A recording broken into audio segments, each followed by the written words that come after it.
नमस्कार प्रेक्षकांनो, मालिकांची दुनिया या चॅनलमध्ये तुमचे स्वागत आहे. मुरंबा या मालिकेमध्ये आपण बघणार आहोत की आता इथे जान्हवी आणि आनंद घरातनं लपून-लपून बाहेर पडत असतात, परंतु त्यांना मधुमती बघते आणि त्यांना अडवतेच. त्यानंतर मात्र आता ते घाबरतात. त्यानंतर मधुमती विचारते, "काय रे, कुठं चाललात तुम्ही?" तर अचानकच आता आनंद घाबरून जातो. काय उत्तर द्यावं हे कळत नाही. म्हणून तो म्हणतो, "अगं बघ ना आजी, हिची तब्येत अचानक किती खराब झाली आहे. तिचे डोळे बघ, तिला किती सर्दी, खोकला, ताप आला आहे. त्यामुळे तिला दवाखान्यात घेऊन जायला हवं ना, म्हणून घेऊन चाललो आहे तिला मी बाहेर." तर लगेचच मधुमती म्हणते, "ठीक आहे, ठीक आहे. पण जास्त तिला बाहेर फिरू नको. बायकांना अशी बाहेर फिरवायची सवय चांगली नाही बरं का. जास्त वेळ नेऊ नको बाहेर." आणि असं म्हणून आता तो म्हणतो, "हो आजी, मग मी तिला धाकात ठेवेल ना. तू घाबरू नको अजिबात. चल गं, ये चल. बघतेस काय अशी?" आणि असं म्हणून आता तो मधुमतीसमोर तिला रागवू लागतो आणि आता जान्हवीला मनातनं राग येतो, परंतु ती म्हणते, "हो, हो, चला ना."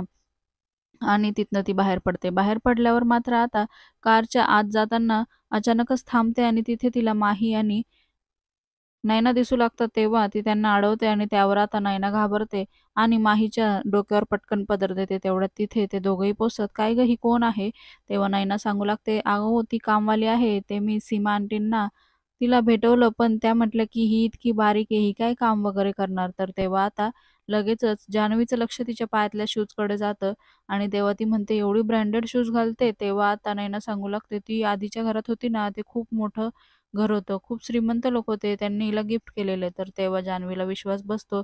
त्यानंतर ती पदर उघडायला जाते, परंतु ती तिला अडवते आणि लगेचच म्हणते, "मग तुझं नाव काय आहे?" तेव्हा माही म्हणते, "माय नेम इज माही." असं म्हटल्यावर आता जान्हवीला अजून धक्का बसतो. बापरे! ही इंग्लिश पण बोलते का? तेव्हा पुन्हा नैना तेच कारण देते. "हो, मग त्यांच्या घरात इंग्लिश चालतं ना, त्यामुळे तिला ट्रेनिंग दिलं आहे." आणि त्यावर आता लगेचच जान्हवी म्हणते, "मग चालेल ना आम्हालाही आमच्या घरामध्ये." तर लगेच नैना म्हणते, "पण ही काही कामाची नाही. नुसतं इंग्लिश बोलून काय फायदा ना? तिला काहीच काम येत नाही. त्याच्यामुळं सीमा आंटी नको म्हटल्या म्हणून मी हिला घेऊन चालले आहे." तर ती म्हणते, "बरं ठीक आहे, एवढंच आहे तर आता मला चेहरा तर बघू दे. कुठली ब्रँडेड एवढी नोकरानी आहे तर." आता लगेचच तिचा चेहरा बघण्यासाठी जाते, तर नैना तिला म्हणते, "बापरे! नको, नको. तिला आहे ना डोळे आले आहे." त्यामुळे आता जान्हवीला कळत नाही, परंतु आनंद मात्र तिला आता इंग्लिशमधनं समजून सांगतो. तेव्हा तिला समजतं आणि मग ती म्हणते, "मग तिने गॉगल का नाही घातला?"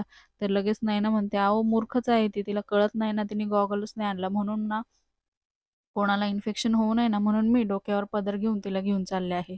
तर मात्र आता जान्हवीला सगळं पटतं आणि त्यानंतर आता लगेचच, "चल गं बाई, तुला अक्कलच नाही." असं म्हणत तिला मारत-मारत नाही ना तिथून घेऊन जावं लागते. दुसरीकडे आता आनंद आणि पुन्हा जान्हवी कारच्या दिशेने निघतात. परंतु आनंदला असं वाटतं, की ही मुलगी ना खरंच कुठेतरी बघितल्यासारखी, ओळखीशी असं काहीतरी नातं असल्यासारखं वाटतं रे.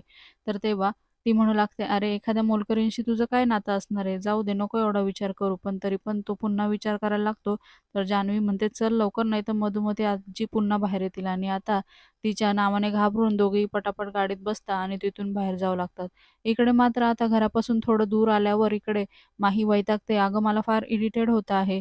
तर लगेच आता ती म्हणते, "ठीक आहे." आणि इतक्यात आता माही डोक्यावरचा पदर काढते आणि "काय, कोण होते ते पीपल?" तेव्हा आता नैना सांगू लागते, की ते तिची घरातली माणसं होते. आणि तेव्हा आता सगळं काही माहीला सांगितल्यावर तिला पटतं आणि त्यानंतर ती शांत राहते. दुसरीकडे आता रमाची आठवण अक्षयला खूपच येऊ लागते आणि त्यांची दोघांची भांडणं त्याला आठवू लागतात. त्यानंतर मात्र ते दोघंही भांडणामध्ये एकमेकांना म्हटले होते, "जर आपल्या दोघी कोणी आधी जर मेलं ना, तर दुसऱ्यांनी पण त्याच्यासोबत जायचं आणि त्या समोरच्या झाडावर जाऊन गप्पा मारायच्या. त्यामुळे जर आता या सगळ्यांच्या म्हणण्यानुसार तू नसशील ना, तर मी पण तुझ्याबरोबर येणार." असं म्हणून अक्षय तिथून बाहेर पडतो. इथे मधुमती त्याला अडवते, परंतु तो कोणाचंच ऐकून घेत नाही आणि ती विचार करू लागते, काय माहीत आता हा कुठे गेला? दुसरीकडे मात्र आता नील माहीला भेटण्यासाठी आलेला असतो आणि तो तिची खूप वेळ वाट बघतो.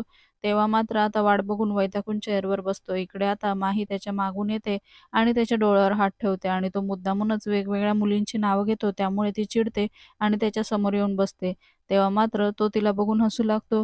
"हे काय केलं आहेस? तू कशी दिसते? तू बघितलं का?" आणि तेव्हा मात्र ती सगळा काही प्रकार सांगते. त्यानंतर आता नील म्हणतो, "ठीक आहे, मी तुझ्यासाठी गिफ्ट आणलं आहे. जा पटकन चेंज करून ये." आणि तेव्हा मात्र तो तिला ड्रेस देतो आणि आता माही तो ड्रेस चेंज करण्यासाठी निघून जाते. इकडे मात्र अक्षय रस्त्याने फिरत असतो आणि त्याच्या मनामध्ये रमाच्या आठवणी असतात. दुसरीकडे आनंद आणि जान्हवीसुद्धा तिथेच आलेले असतात न्यू इयर साजरा करण्यासाठी. परंतु आता त्यांना खूपच वाईट वाटत असतं. इकडे जान्हवीचं लक्ष आनंदकडे जातं. "काय झालं?" विचारू लागते. तेव्हा तो सांगतो, "अगं, माझे मूडच नाहीये खरंच सांगतो. रमाची आठवण येते सारखी." तर तेव्हा ती म्हणते, "मला कळतं आहे तुझं सगळं. पण आपण यातून बाहेर पडण्यासाठीच, काहीतरी चेंज मिळण्यासाठीच इथं आलो आहे ना. मान्य आहे मी तुला हे आधी म्हटलं होतं, पण तूच म्हणाला ना जाऊया, म्हणून आपण आलो ना." तर तेव्हा तो म्हणतो, "हो, सगळं म्हणणं बरोबर आहे तुझं, पण आता मला काहीच सेलिब्रेट करूशी वाटत नाही. घरी जावंसं वाटतं आहे." तेव्हा ती म्हणते, "तू टेन्शन नको घेऊ. तू हा विचार कर, की आत्ता रमा असती तर तिने काय-काय केलं असतं, कसं छान सेलिब्रेट केलं असतं." आणि ह्याच विचाराबद्दल दोघेही जण बोलत असतात. त्यानंतर आता माही छान चेंज करून येते आणि "बघ मी कशी दिसते?" विचारते. तेव्हा आता नील म्हणतो, "हां, आता दिसते ना माझी माही."